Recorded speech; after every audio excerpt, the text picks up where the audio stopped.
Hi guys, the title of the title you see on the screen today. Don't forget to like and subscribe and we'll get started. This story begins with an academy that brought together so many specialties. In this academy, you can learn swordsmanship, magic, and even the cultures of various other countries. This is the place where the chosen children of the noble families of Larosin come together. The place where the best education in the empire is received. It was a day, as usual, filled with incredible fragrance, no flowers, birdsong, and more. However, on this day, a girl named Emily Odessio experienced a sudden storm. She stood just as she was wearing her academy school uniform and looked at the other guys. She was standing next to her fellow students who had entered the conversation. The second prince, Lucas de Valoisen, was a student there, and he had said that there was no need for all these formalities, for they were students at the same academy. Then a countess named Astina Millet spoke to him and told His Highness that a mere person like herself had no right to speak to him so disrespectfully. But then suddenly Kira, who had incredibly blonde hair, also spoke up and asked, "Is it in her logic to politely disagree with the prince's decision?" It was a very confusing situation. Emily stood silent the whole time and wanted to step aside, because the situation was incredibly tense, and she didn't want to get involved in their conflicts. But she swung her foot on the ground very loudly, and the people who were standing next to her immediately turned on her. Her new classmates began to look at the girl carefully, and she didn't understand why they had such angry looks. Emilia had just gotten into this place, and already somehow she was the center of attention, and she didn't like it very much. A few hours before, the girl had just arrived at the threshold of this very academy, and was very glad, for the road had taken her a lot of time and effort. This educational institution looked incredibly beautiful. It was very large in scale, and everything was decorated richly and tastefully. Emily couldn't believe that she had finally lived to see the day of admission, but then suddenly she heard someone talking not far away from her. One of the girls was walking up to the entrance of the academy and told her friend that she kept delivering and looking at the enrollment papers that she had rubbed off all the edges. She wanted to get in here so badly. When Emily heard that, she even laughed, because she realized that she wasn't the only one. Many people were going through the same thing as her. But at that moment, a female voice spoke up, addressing all the students, telling them to take their room keys. The girl was mostly addressing the newcomers, who had yet to learn everything. The new guys who enrolled in the academy immediately started coming up, showing their IDs and getting room keys. When it was Emily's turn, she handed over her paper and gave her name to the guy I asked for her ID. He pointed somewhere to the side and said that to their right there was a building with a blue roof. It is a dormitory. She can change into her uniform there and come to the assembly hall where everyone is gathered. Emily thanked him immediately and headed that way, for she was already anxious to see her room. She looked at the papers she had been given and noticed that this dormitory had one room for 2 people. And she wondered even more who her roommate would be. When she got to the room, she knocked in case someone was there and didn't want her to break out like that.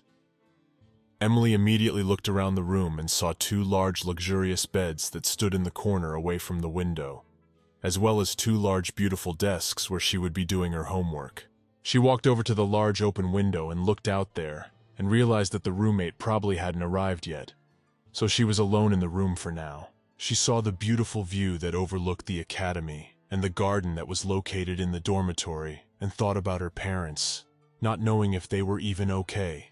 In fact, when they had first found out, her father had been very happy that she had finally gotten into the academy. Yeah, her mom was incredibly excited too. Emily had her doubts at that moment, because she didn't know for sure if she could go. The tuition was incredibly expensive, and she didn't know if her parents could afford it. Her father, happy, said that of course, because if she becomes a good sorceress, she will be able to do everything, and she does not need to worry about money, because it is their task, and her only to study well. Emily gazed admiringly at her invitation then, and couldn't believe that she was actually going there. When the parents were alone, however, they began to discuss the whole situation.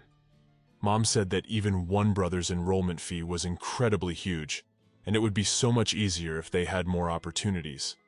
She hugged her husband and also said that because of his efforts they had been able to hold on even this long already, so one should not give up. She put her head down and said also in a quiet voice that she had some jewelry left over from the wedding, so it would be possible to sell it so that she could still go there. She thought about the fact that a year would be enough to cover it, maybe even 2. Emily couldn't sleep, so she stood under the door, listening to their conversation. She looked at her invitation and realized that even though her family's financial situation was terrible, she still wouldn't mind studying there, at least for a year. Emily realized that this was her only chance to change not only her life, but also her parents. So she had to learn a lot during this year in order to live a new life. Soon after, the girl washed her face and changed into the school uniform she had been given. She looked adorable in it, and the uniform was a gray color that matched her blonde hair perfectly. She immediately remembered the words of the curator she had met on the way that they should change into their uniforms and come to the assembly hall. So Emily immediately hurried downstairs, realizing that she shouldn't be late. In fact, there was absolutely nothing special about her normal life. And if it weren't for this opportunity to get into this academy, getting married would have been the only way out of her situation. She, in turn, wants to make her own life a little better without marrying some rich aristocrat to support her and her family for the rest of her life. Emily is going to the academy to become a sorceress and take her own path that will be advantageous to her. So on her way to the meeting, the girl met a girl named Kira. She said hello to her and asked if she was new. She was a little confused, but immediately said that she had just arrived recently. Kira waved her hand and said she knew it, and added that she had also only gotten in this year. Emily stared at her mesmerized, thinking of her being a beauty as if she were the protagonist of some novel. But she herself replied that was fine, and also introduced herself and said it was nice to meet you, Kira, and also said her name, and that she was also happy to make new acquaintances here. When Emily heard that name, she thought for a moment. She had a thought in her head, but she was distracted by other voices. A girl with bright red hair approached the girls at that moment. She turned to Mrs. Emily and said that it had been a long time since they had seen each other. The girls immediately turned in her direction, and she and her friends came closer, saying that they first met at the entrance exam. It was Mrs. Astina. Emilia went up to her at once and smiled and asked her how she was doing. The girl laughed and said she was fine, but then her voice grew quieter and she said the same could not be said of them. Emily, when she heard this, was very surprised. She didn't understand why the girl was saying that, and Kira actually didn't even show any emotion on her face. Astina, for her part, continued talking and laughing, said that she had heard that their family had been experiencing very great financial difficulties lately. By that point, other students had started running around the girls, and Emily immediately panicked when she heard this. She didn't even know what to say to that. But she didn't have to answer, for Kira spoke up. She stood up for the girl, asking what Mrs. Astina was trying to say.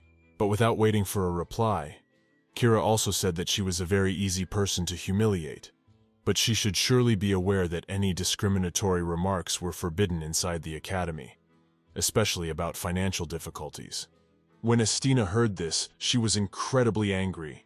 She started to approach the girl, telling her that she was making her incredibly angry and asking her how she dared to be impertinent to her at all. Emily, for her part, just watched the whole thing. It had actually been less than an hour since she'd arrived at this place, and she'd decided not to stand out. But something had clearly gone wrong. Now she was standing between two girls who were fighting right over her, and she realized that a huge storm was brewing that could not be stopped. In fact, Kira was indeed right when she said that any discrimination within the academy was strictly forbidden. This phrase was even in the first line of the institution's rules. No matter how high your status is, these people still have no special rights. All students, regardless of their backgrounds, receive the same knowledge. However, these were just words that were written on paper, because only aristocrats alone can enter the academy. Only one person from an ordinary family is chosen once a semester. That's why most of the people who are in the academy are the children of nobles who have huge statuses and financial opportunities. And of course, no one thinks about the equality of common people and aristocrats. So this rule is completely out of place in the academy. The other students, who had already heard the arguments, immediately surrounded the girls on all sides, not understanding how they could communicate like this, in full view of everyone. With Emily, unfortunately, exactly the same thing happened. She came from a poor family and got into this academy by a miracle, so she realized that she would be bullied very badly. The girl did not even know what she should do. It was the first time she had ever encountered such a conflict. She had always been on very friendly terms with her parents, and they almost never argued, let alone hated each other, and she had no friends left from that time. Suddenly, her friends began to stand up for Estina. One of them asked her where she had started to humiliate anyone. Kira, for her part, said that she didn't want to go over it again, but would make an exception for them and said that any discrimination within the academy was forbidden. She was now taking and breaking the rules. Estina just stood there silent for a while. After that, she turned to Mrs. Emily, asking if her words had anything to do with insulting ordinary people. Then she raised her voice at her, asking how she could stand there and watch while a completely innocent person who had done nothing was accused. Emily was startled by the girl's sudden focus on her. She couldn't answer, just mumbled something to herself. The girl started talking about her, too. She could hear people talking behind her back about the fact that she had just gotten in and was already in trouble. People didn't understand why she couldn't just stay in the shadows and not talk to anyone. Emily remained silent for a while longer. She didn't really want to be humiliated, and at the same time, she didn't want to offend anyone either. And all she wanted to do was study quietly at the academy in the time she had left, but then suddenly, she heard a man's voice coming toward them, asking what they were even doing. The girls immediately turned in his direction. It was a blonde-haired boy who was walking along with his friends. She turned to her, asking why they were making so much noise on the day of the admission ceremony. Emily immediately turned around, not realizing who he even was, but then she suddenly saw Estina begin to bow and salute, calling him Highness. She immediately curtsied, and after giving her name, also said she was glad to meet him very much. Emily didn't know what she should do, so she thought it best to bow as well and pay her respects to him. She thought about the fact that since everyone called him that, he must be a prince, but the girl was very alarmed that he was here. After all, the first prince could not just now enter this academy. Then it is most likely the second son of the king, Lucas. The man, for his part, stood for a while. Then he walked forward, ignoring Estina, who was still worshipping him. The girl was very surprised to see that he didn't even greet her, just walked past coldly. The guy himself approached Kira at this point, and said that she must be a newly admitted scholarship student. He smiled and also said that he would really like to know what kind of person she was in general. But he also said that she ended up being a more delightful person than he realized. Kira stood staring at him for a while, but afterwards she also curtsied, saying that it was a pleasure to meet him. However, the man waved his hand in her direction, telling her to stop observing all these formalities. After all, they were already students at the same academy, so they didn't have to follow this etiquette all the time. And he himself glimpsed a glimpse of Estina, who stood frustrated and didn't understand what was going on. Then the girl in frustrated feelings came closer to him and asked His Highness how a mere man could talk to him like that. It was then that Kira spoke up. She asked if it was impolite not to agree with the prince's decision. The girls had nothing to answer. They seemed ready to kill each other with just one look. Emily stood nearby and watched nervously. She realized that the situation had only gotten worse with the prince's arrival.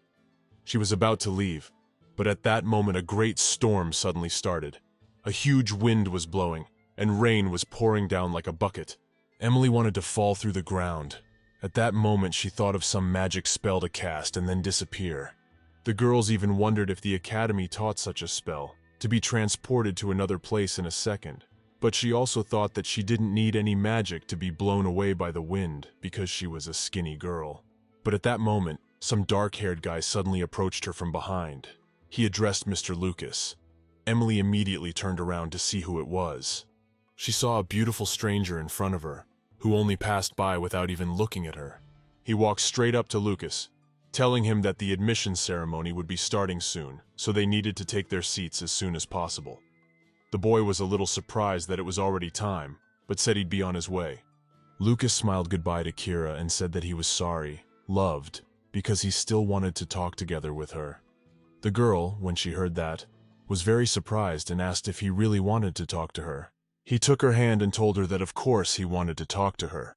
and asked if she would give him that opportunity next time. The man then immediately kissed her hand as a sign of respect and goodbye, and Kira felt a little uneasy about the whole thing. Then Lucas smiled and said that the academy was a great place for those who intended to gain knowledge, but beyond that, there might be a lot more waiting for them. That's why he hopes that she will meet good people in this place. After that, he turned around and started to leave, saying that they would meet again. When the men left, the girls stood anxiously for a while longer. After that, Astina's friends talked among themselves and decided to leave for the ceremony to take their seats. Other people began to disperse as well, talking to each other. The girls themselves were also talking. One of them said that she was seeing someone from the royal family for the first time, and the other asked who the two men who were near the prince were. Her friend said it was probably Sir Valentine and James, but they still didn't understand how he could just ignore Lady Astina like that and not even say hello to her. One of her friends asked her mistress if she was all right. One of her friends asked her if she was all right, and another advised her not to take it too seriously, because Lucas would do whatever he wanted because of his high status. But Astina was incredibly angry. She clenched her hands into a fist and told her friends that the commoner would pay for what had happened, because she would not leave her alone. Soon after that, the students finally gathered in a special hall, and the ceremony was coming to an end. One of the head of the academy said that this was the end of his speech, and congratulated the freshmen on their enrollment. They had a very interesting few years ahead of them. Lucas, along with his friends, stood in the front rows and applauded the man for his speech, as did everyone else.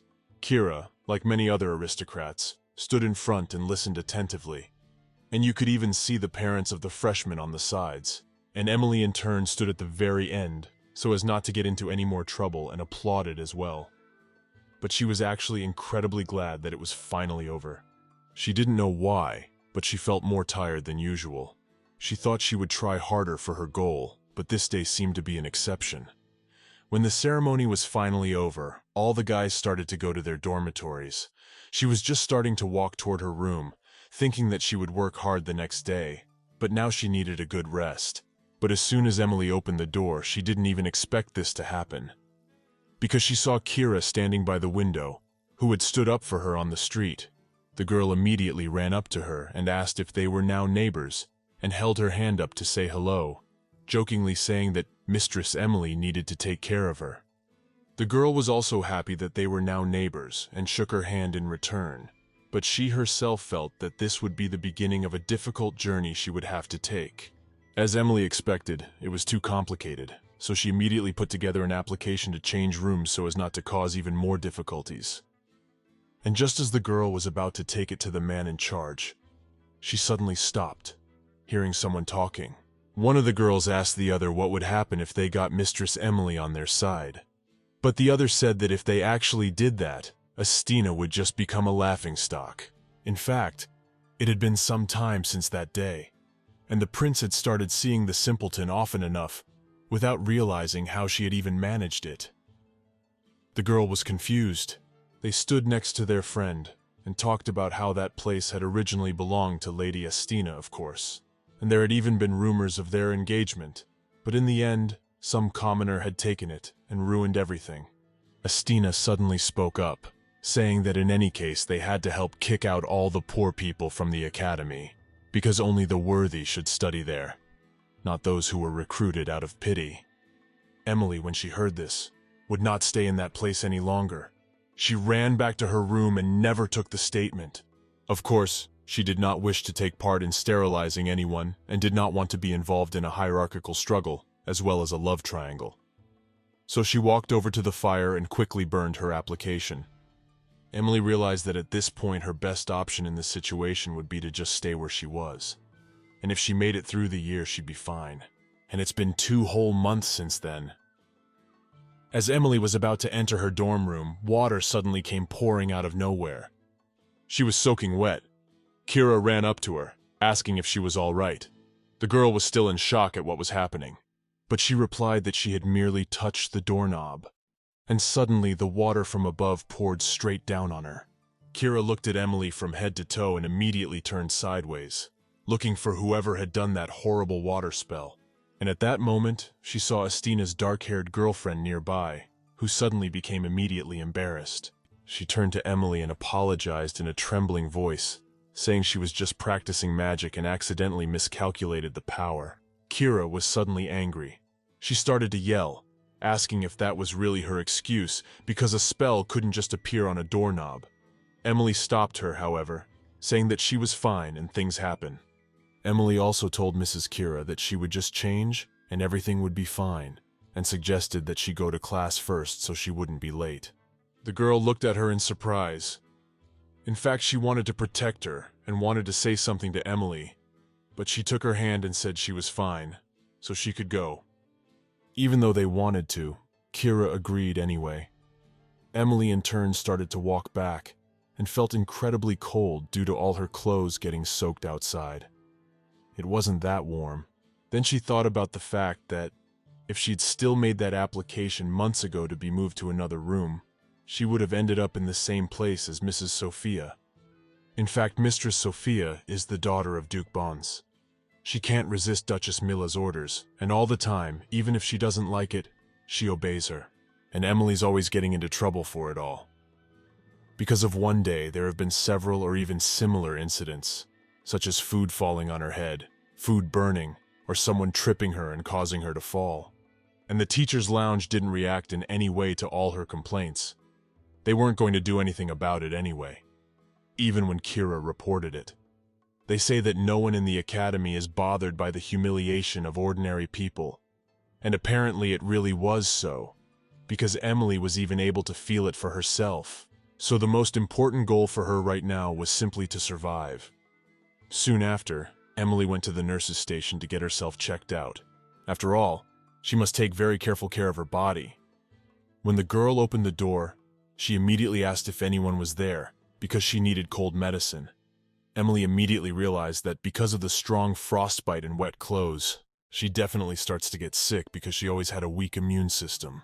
But as she stood there for a while, she noticed that no one was answering her. She went inside and began to look carefully around the spacious medical room. But she was also relieved that no one was there. No one would see her in such a terrible state. She began to wipe her hair with the edge of her cloak, so that the new water that had run off wouldn't bother her.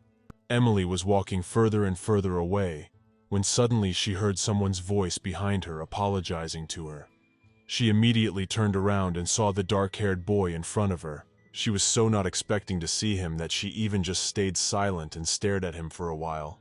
But then she remembered the rules of etiquette and bowed and said hello to Sir Valentine. The man waved his head and asked her what her name was. Emily said her name and smiled, and said she didn't know if he remembered her or not, and was about to tell him where they had met when he suddenly interrupted her and said he remembered her.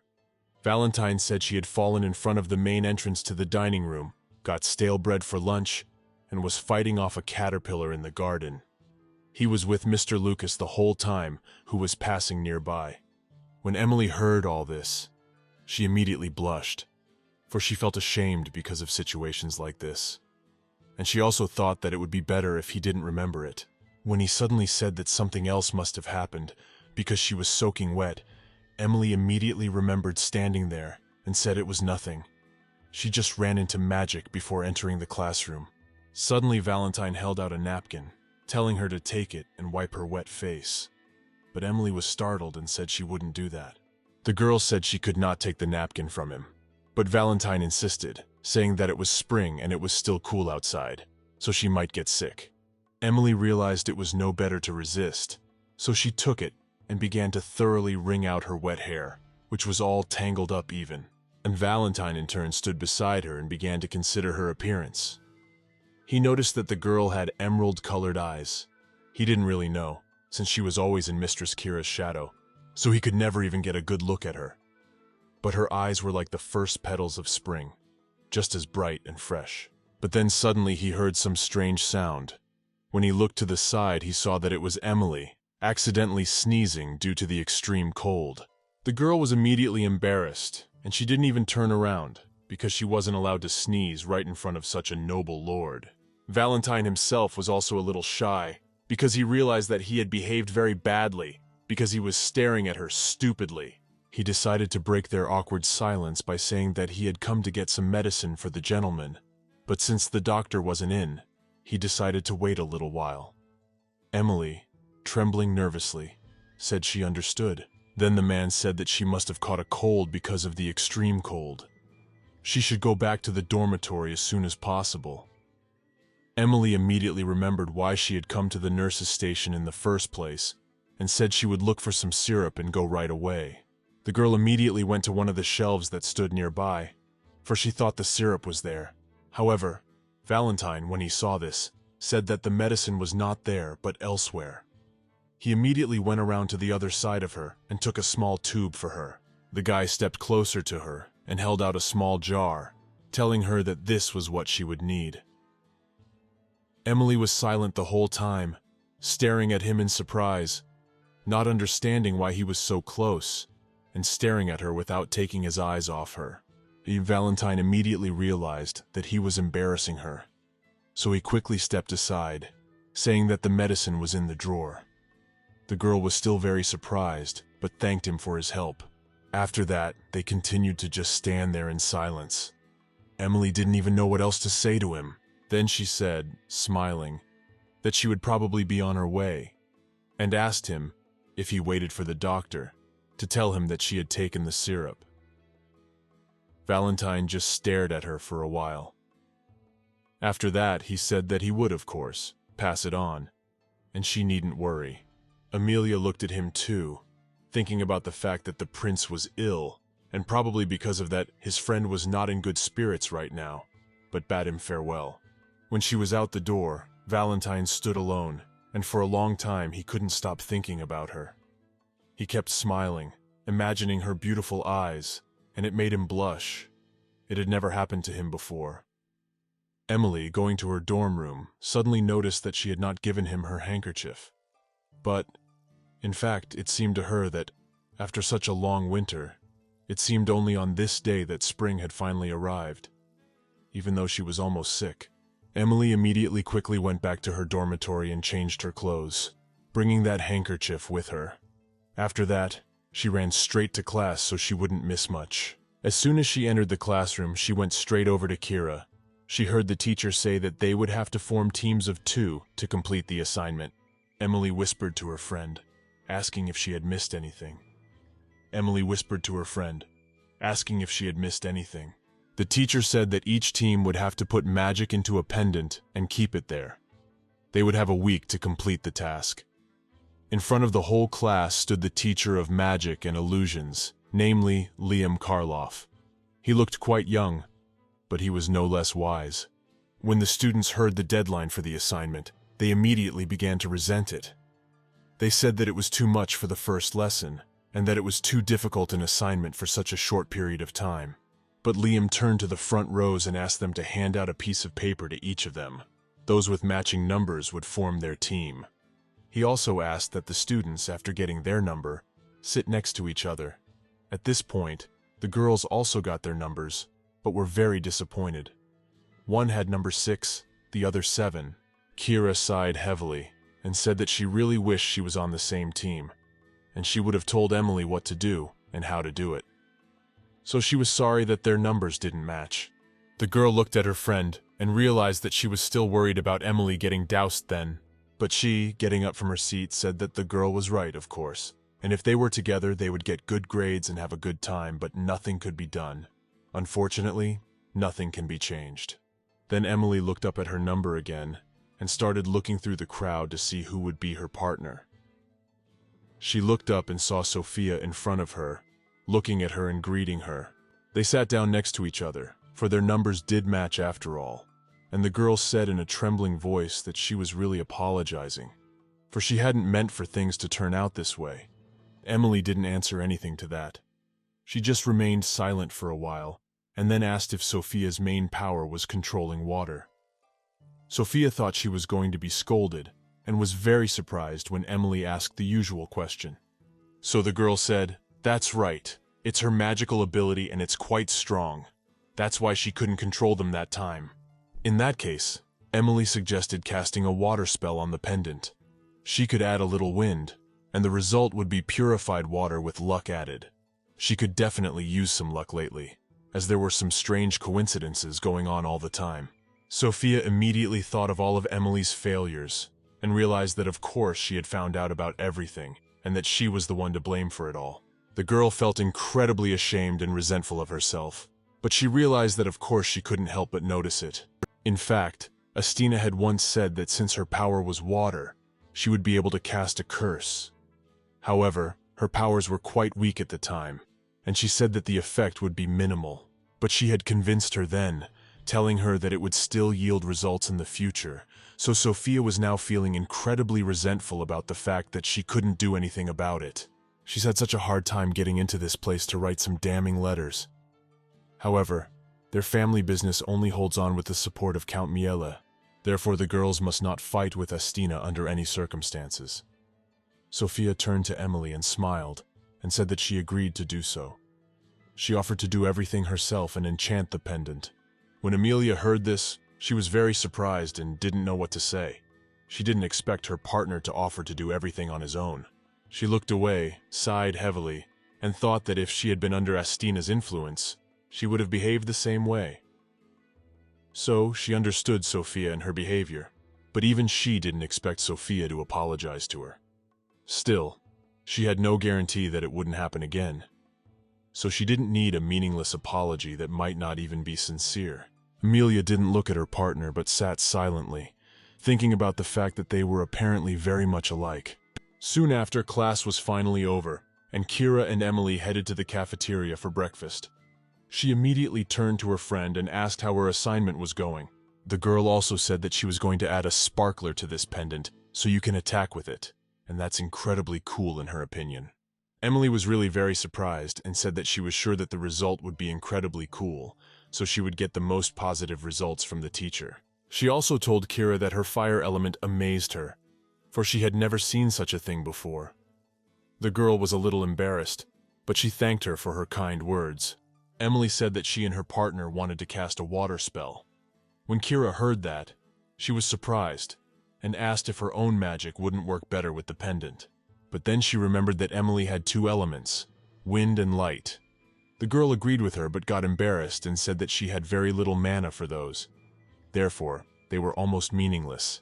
Kira thought for a moment, and after that she said that in that case she thought it would be a good idea to combine their elements, because it would have a great effect. When the girl heard about it, she was very surprised, for she had never heard of the elements uniting at all. In fact, in the past, one element with destructive power was favored, but with time, magic came into fashion, which can make life more comfortable and safe. Various wizards began to appear who specialized in enchanted letters and various items. However, with mana, it is important to control the spell and do everything according to the recipe, and this requires a very large investment. Emily, unfortunately, has neither the time nor the money to do this. She looked at Mrs. Kira, who was calmly eating her breakfast, and was very surprised to think that she really thought the girl could handle such a tough task. But she was also incredibly grateful for her faith, for it was empowering for her as well. She now wanted to be even more attentive in her magic lessons, so she could learn a lot. Some time had passed since then, and Emily and Kira went outside for some fresh air. As they walked through the garden, they were suddenly met by a man. It was Lucas. He turned to Mrs. Kira and asked if she was out for a walk today too.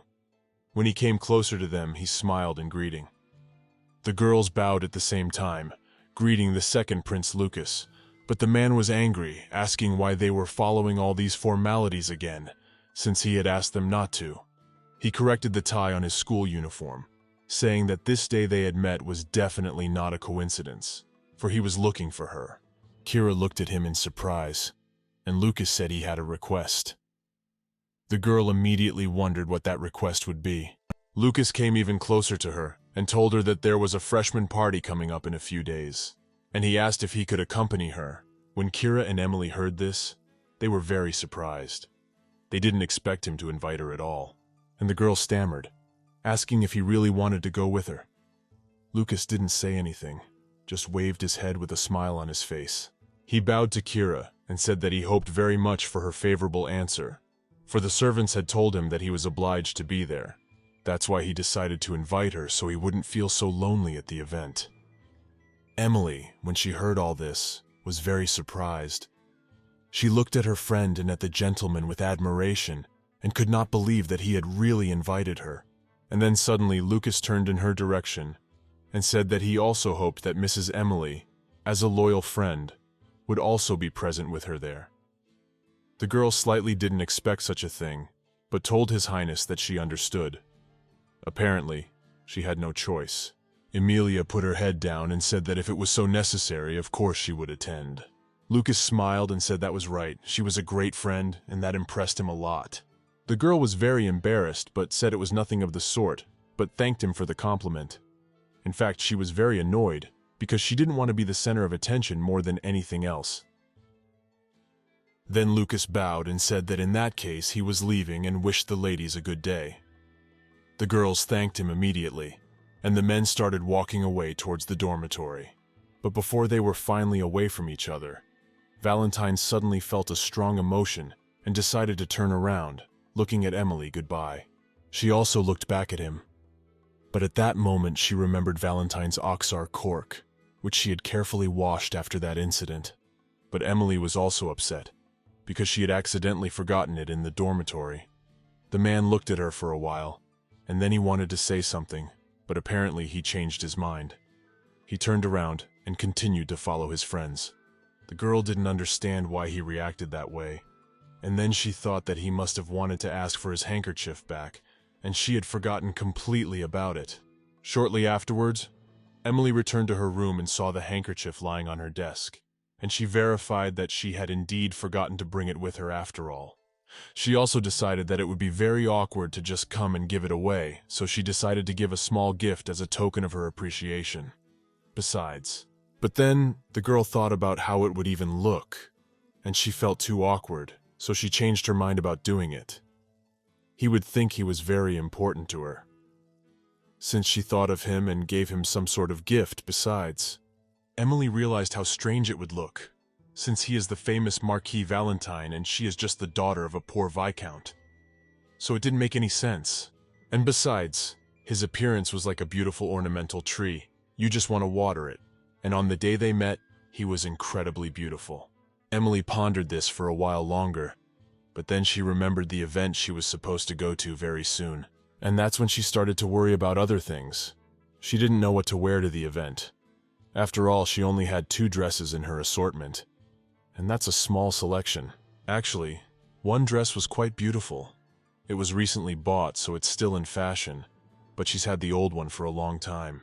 But it's her mom's legacy. She decorated it in keeping with modernity, so it's still very much intact today. In the end, Emilia was faced with a very hard choice. She didn't know what to do.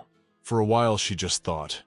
But then she decided that she wanted to buy gloves for the dress, and then try it on and see how it looked. She was so absorbed in her thoughts that she didn't even notice someone entering the room. It was Kira, of course. She was wiping her face with a napkin and said that the sun was incredibly hot, which meant that summer was coming. Emily immediately turned in her direction and wondered if she was really out for a run. When this day she went out a little later than usual, Kira walked over to her workstation and said that was right. She hadn't run much this morning, so she had been sleepy all day. She smiled back at her friend and added that she was feeling more awake now after enough exercise, so now she would run to the shower to wash off all that dirt.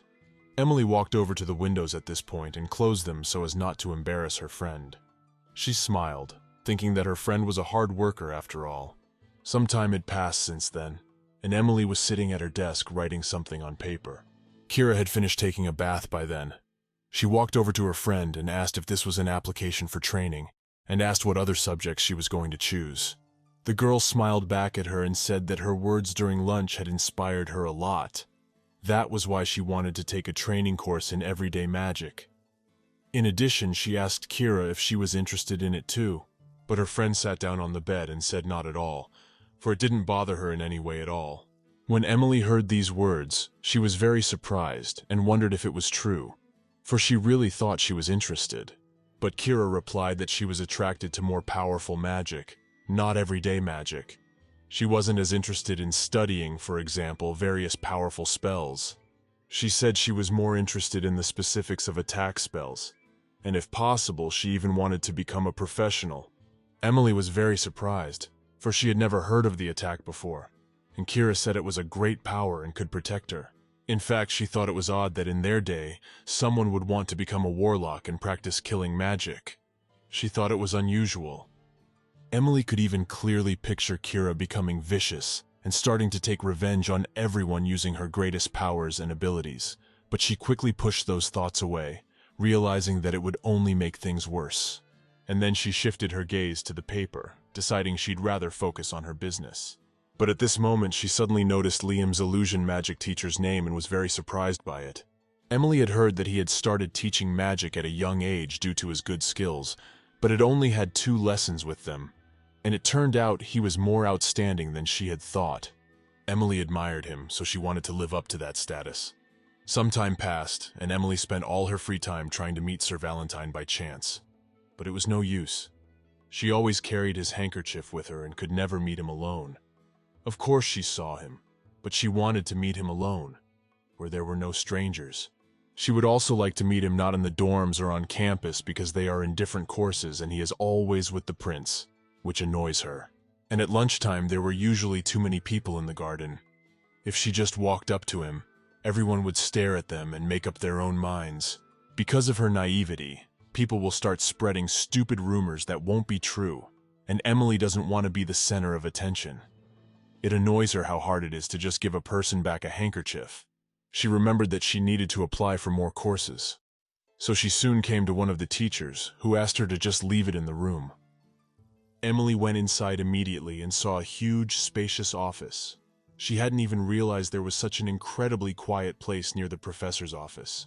She walked over to the huge window that you could even sit on and took a comfortable position looking out at the street. Emily closed her eyes and began to inhale the beautiful scent that came from the street. It was a warm breeze, and she felt just fine. But then suddenly she heard some sounds not far away from her, and looking to the side, she saw Sir Valentine standing beside the washstand, refreshing his face. When the girl realized who it was, she got excited and shouted his name.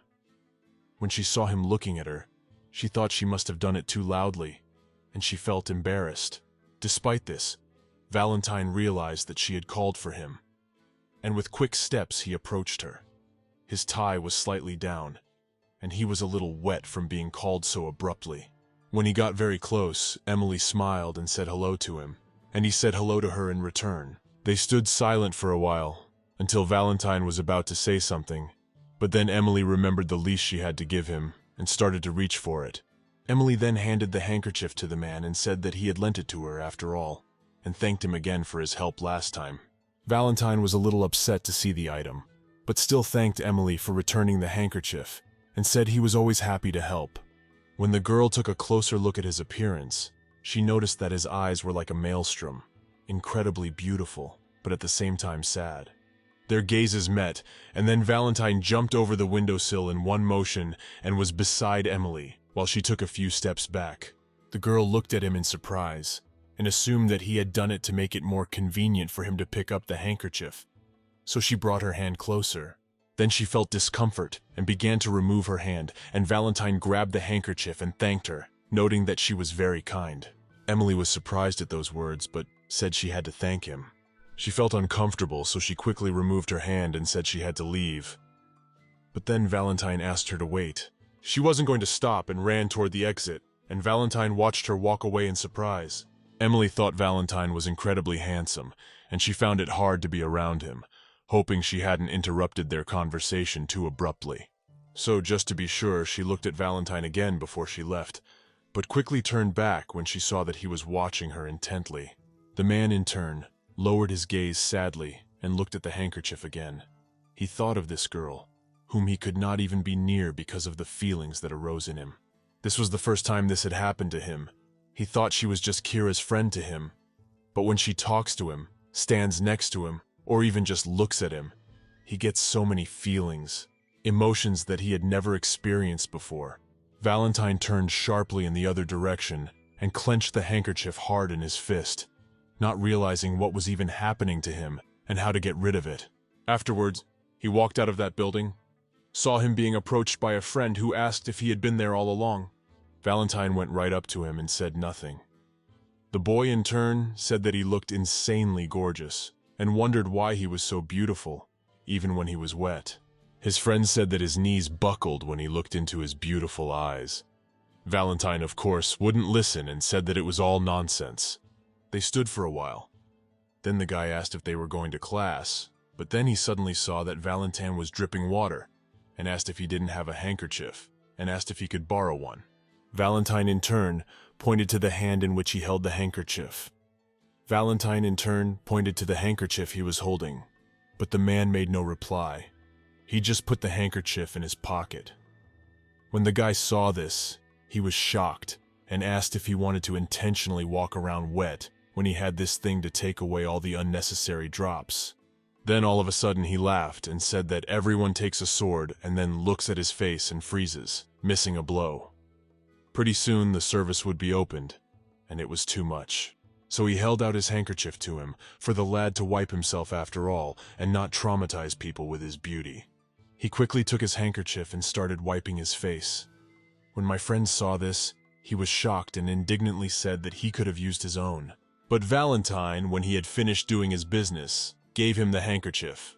The latter continued to resent it, and told him to wash it before returning it. After that, the boys went to their lessons in silence. Emily, for her part, quickly ran to her dorm room and slammed the door behind her. She was still very nervous about the situation. The girl could not gather her thoughts. Of course, she was always surrounded by very beautiful people, famous relatives on her mother's side, and a lot of acquaintances on her father's side. And when they went out of the house with them at home, they just felt like ugly ducks with Daddy.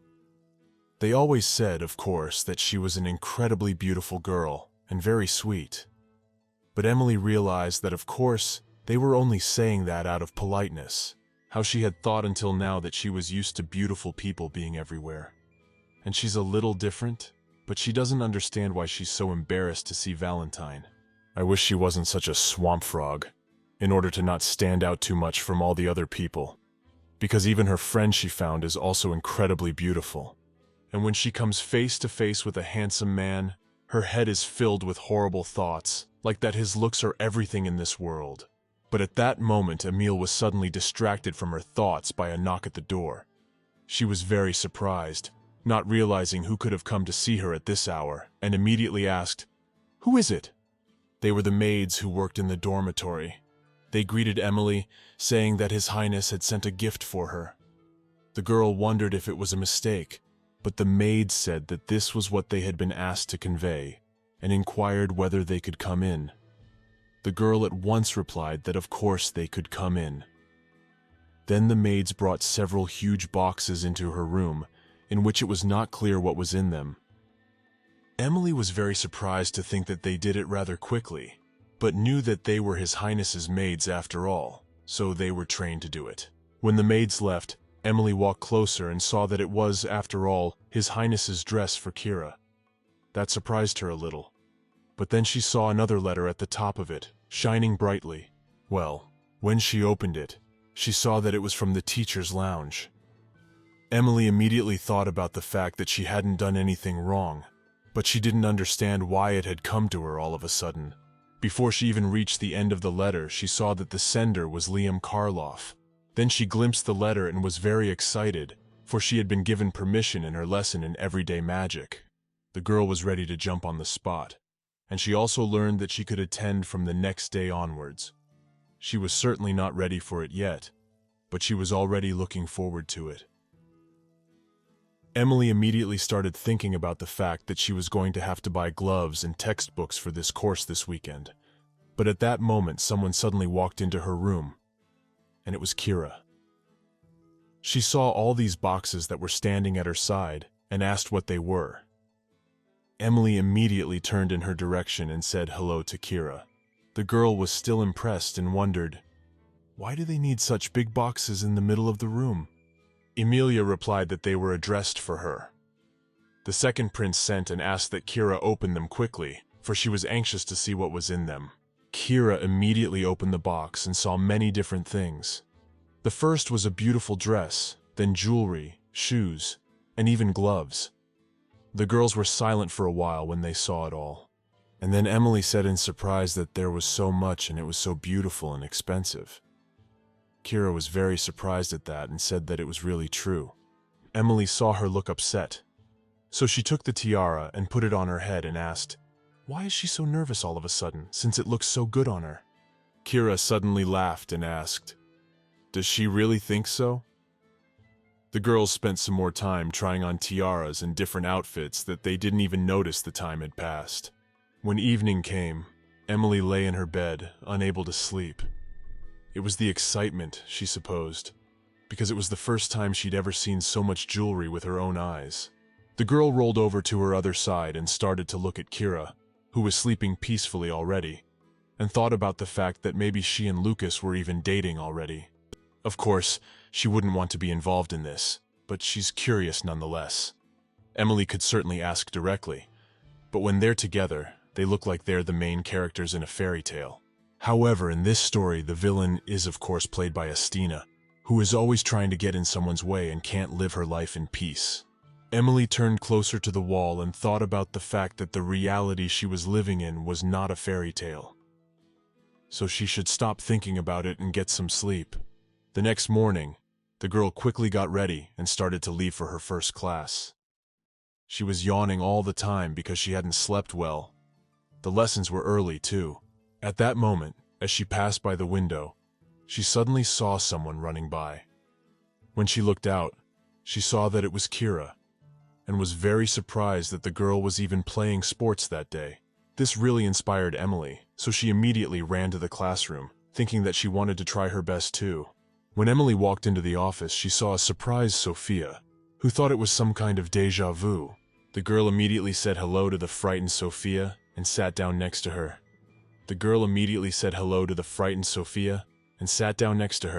They sat in silence for a while. And then Sophia asked, "Is this really her first time in this class? She's never seen her before." Emily said that was right, because she had just applied yesterday. When she heard about it, she said that now everything was clear to her and suggested that the girl probably still didn't have a textbook, because everything must have happened spontaneously. Emily confirmed and said that she hadn't bought it yet, but that she was going to buy it soon. Then Sophia suddenly closed her eyes and offered to sit together, because one way or another, she would definitely need the textbook, because the teacher Karlov is very meticulous. That's why he will scold, Will. Emily was very surprised and didn't understand why Sophia was reacting this way, but agreed, saying she could sit down. Then the girl immediately went over to her and thanked her for it. The girl didn't understand why she was thanking her, as if she'd asked her for something. But then she moved the table closer and sat down next to Emily, unfolding the textbook right in the middle, but then moving it as close to Emily as she could. The girl was very surprised, not realizing whether she could see what was written. But she decided not to pay much attention to it, because it was better for her that she could see everything well. Some time had passed since then, and the teacher came to them. He said something about the material, and then he said that in order to learn more about it, they should open page 23 of the textbook. He began to read out, saying that in order to use everyday magic, correct proportions are very important. So one must briefly consider the art of light. Liam said that the magic of electricity and dynamics keep the lighting stable.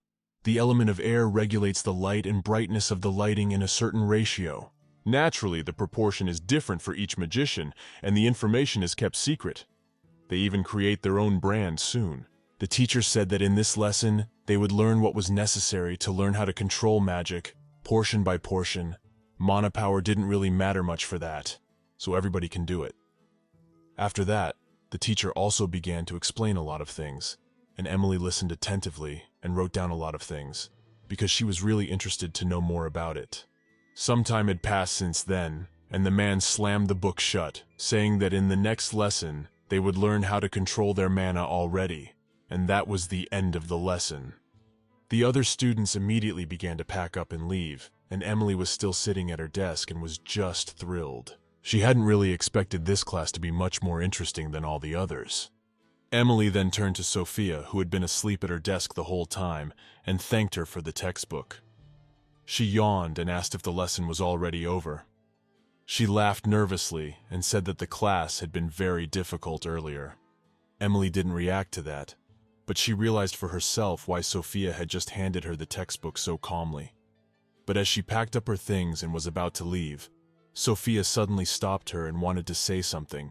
Sophia asked if they could sit together, and in the next class she looked so unhappy and full of hope that Emily became very sad. Because of that, she replied that of course they could sit together. When she heard that, she couldn't believe her ears and asked if she really agreed. When she saw Emily's surprised face, she said that she was very grateful for it, and she lit up with joy. She said goodbye to her, telling her that they would see each other later. Sophia also waved goodbye and wished her a good day. When Emily stepped outside, she felt the warm wind that was everywhere. She crossed to another office and thought about the fact that Sophia probably didn't know anything about Kira and the prince. She wiped away the droplets of sweat that had formed because of the intense heat and thought about the beautiful weather on this day. It meant that pretty soon it would be summer, and it would be beautiful. Because of the blinding sun, which was shining incredibly brightly, she, passing by the guys, suddenly looked at the dark-haired one in surprise, thinking that it was Valentine. But when she turned around again, she saw that it wasn't him, and she had just identified herself.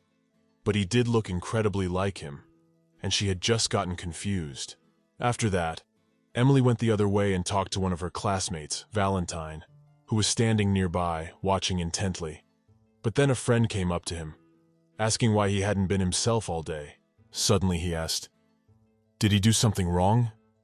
And also said that if he was tired, let him just go where there are no people and rest a little. Valentine didn't say anything. He just looked angrily at his friend, who was beginning to annoy him. After a while, Emily walked deep into the garden and sat leaning against a tree, thinking, "This is a nice place to relax. It's really nice outside, but it's still a bit hot, and in the shade is just fine." But at times like this, she immediately thinks back to her childhood. When she sat in the trees like that, she immediately remembered how she used to go far away as a child to read. Her parents would come back after a while and call her for dinner. What she was most curious about now was, what about her mom and dad? And she misses them very much. But she is still working hard and has found an activity that she even enjoys. It's very difficult for her to handle magic alone, but she can improve that skill with multiple training. But she didn't know if it all depended on the talent you had from birth. Emily used her abilities, pondering what kind of magic would be most suitable for life. She thinks she's in the element of sound, but she doesn't know much about music at all. She started writing something down in her notebook, thinking that a system for recording existing sounds is much better than recreating them. If she invented something related to voice recording, she could even make a lot of money and feed her entire family. Amelia began to think about recording and realized that she needed more research in order to do something necessary for people. But she suddenly felt very tired and covered her eyes for a moment, but eventually fell asleep sitting in a tree like that. At this time, Valentine obeyed his friend and went into the garden nearby to get some rest from people. But when he came around the corner, he saw her sitting in a tree, asleep. The guy suddenly felt a lot of different emotions at that moment, and because he couldn't contain them, he even hit the tree with his fist quite hard. But the girl, fortunately, didn't hear it and continued to rest. But he wouldn't go any closer to her, so he just turned and walked away. Some time passed, and Emily finally woke up. She reached up and rubbed her eyes, holding on to the trunk of the tree to keep from falling. She was so tired that she hadn't even realized she'd fallen asleep in the tree. Emily thought that it would probably be better if she went to the dormitory, because it would be more comfortable. She quickly climbed down from the tree and immediately ran towards campus, because she was already late for her technology class. Valentine, who was hiding near the tree where the girl was lying, felt something strange in his chest when he saw her running away and could not explain it. His heart suddenly began to beat very strongly, and his breathing slowed. In fact, while the girl was still asleep, Valentine's notebook fell from her hand. He noticed it in time, so he went over to her, picked it up and put it back in her hand so that she wouldn't lose it or forget it. but he tried not to even touch her hand, so as not to wake her up and make her uncomfortable. When he was about to step aside, he suddenly saw her shoe lying nearby. Valentine was very surprised that even her shoe had fallen off, but decided not to pick it up and put her shoe back on, thinking that it would probably be too embarrassing. But he stood for a while longer, and then realized that she might forget him too, so he still picked up and put that shoe on her foot with careful movements. Emily moved a little and started mooing, as if waking up. The boy was startled when he heard that, and immediately started running in the other direction, so that she wouldn't see him if she woke up. He ran behind some trees from that place and suddenly continued to sit there, even after Emily left. His heart was beating hard and his whole face was flushed. He didn't realize why he had suddenly run away so fast. Valentine thought that he should have just said hello and stayed there, pretended he was just passing by, and nothing would have happened. But like a coward, he just ran away. After a while, the guy got to his feet, and looking somewhere in the distance, thought about the fact that next time he would definitely talk to her first, muster up the courage to do so.